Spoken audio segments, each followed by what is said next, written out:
കിട്ടിട്ടാ ആളെ കിട്ടി. കുറച്ച് ദൂരത്തുനിന്നാണ് വീട്. ആ ട്യൂബിന്റെ മുകളിൽ കടത്തിക്കുന്നുണ്ടോ? അപ്പോ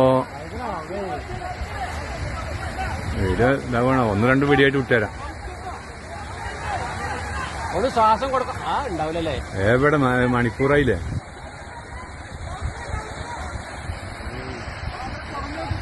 കഴുത്തിനൊക്കെ ഉണ്ട്, കുടയണൊക്കെ ഉണ്ട്. എന്തായാലും എത്രയായാലും 1 മണിക്കൂറേറായില്ലേ? കാരക്കാടുള്ളതിന് ആൾക്കാർ കവുത്തി പിടിച്ച് തെരയണും കുടയണൊക്കെ ഉണ്ട്. എന്താ വെള്ളത്തിന്റെ അടിയിലല്ലേ കിടക്കുന്നത് റബ്ബേ. കുട്ടികളെ ആൾക്കാർ ശ്രദ്ധിക്കില്ലേ? ഏത് കുട്ടികൾ വരാന്ന് വെച്ചാൽ പുഴയുടെ വരികളുണ്ടെന്ന് വെച്ചാൽ പറഞ്ഞയക്കണം, മറ്റുള്ള ആൾക്കാർ പറഞ്ഞയക്കണം. അതൊരു അപ്പോൾ എന്തെങ്കിലും ആയിക്കി കഴിഞ്ഞാൽ വെച്ചാൽ അവൻ്റെ ബാപ്പയും അച്ഛനും അമ്മയും മറ്റുള്ളവരെ വഴക്ക് പറയാൻ നിൽക്കും.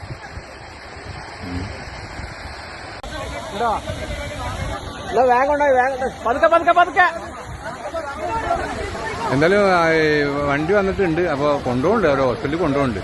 ചെറിയ അനക്കുണ്ട്, ആട്ടുണ്ടെന്നൊക്കെ പറയുന്നുണ്ട്. എന്തായാലും വേറെ ഒന്നും അപകടങ്ങളൊന്നും സംഭവിക്കാണ്ടിരിക്കട്ടെ. എന്തായാലും മറ്റേ പെറ്റാരുടെ ഫയർഫോഴ്സിന്റെ വണ്ടി വന്നിട്ടുണ്ട്. അപ്പോൾ അതിൽ കൊണ്ടുപോകാനുള്ള പരിപാടിയിലാണ് ഇപ്പോൾ നിൽക്കുന്നത്.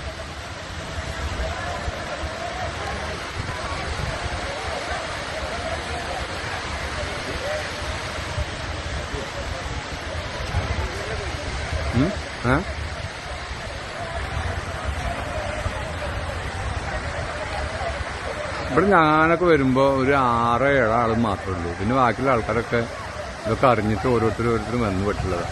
അപ്പം നമ്മളിത് അറിഞ്ഞിട്ട് തന്നെ 15 മിനിറ്റിന് മുന്നേറ്റാണ് അറിഞ്ഞിട്ടുള്ളത്. എന്തായാലും ആ വണ്ടിയിൽ അവർ കൊണ്ടുപോകുന്നുണ്ട്.